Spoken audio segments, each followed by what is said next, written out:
নমস্কার। জেলার ৫টা গুরুত্বপূর্ণ খবর নিয়ে আমি রনিপা রয়েছি আপনাদের সঙ্গে। নজর রাখবো জেলার টপ 5-এ। প্রথম খবর, অভিষেকের সভায় যাওয়ার পথে আরামবাগে তৃণমূল সাংসদ মিতালি বাগের গাড়িতে হামলা। গাড়ি ভাঙচুরের অভিযোগ বিজেপি আশ্রিত দুষ্কৃতীদের বিরুদ্ধে। হামলার ঘটনায় রিপোর্ট দিল হুগলির নির্বাচনী আধিকারিক।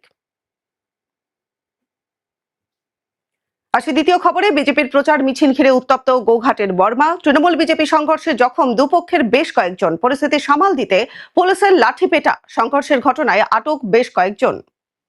জেলা টপ 5-এর তৃতীয় খবর, প্রধানমন্ত্রীর জনসভার আগের রাতে উত্তপ্ত হয়েছিল জগদ্দল। তৃণমূল কর্মীদের সঙ্গে হাতাহাতি এবং ধস্তাধস্তিতে জড়িয়ে পড়েন অর্জুন সিং। গুলিবিদ্ধ একজন সিআইএসএফ জওয়ান। সেই ঘটনায় গ্রেফতার করা হলো তৃণমূল কাউন্সিলর সহ 4 জনকে। দ্বিতীয় দফা নির্বাচনের আগে হাবড়ায় বোমা উদ্ধার। দক্ষিণ সরাই নিম্ন বুনিয়াদী বিদ্যালয়ের সামনে থেকে উদ্ধার করা হলো 8টি তাজা বোমা। ঘটনাস্থলে পৌঁছে বোমা গুলি নিষ্ক্রিয় করে হাবড়া থানার পুলিশ এবং বম্ব স্কোয়াড।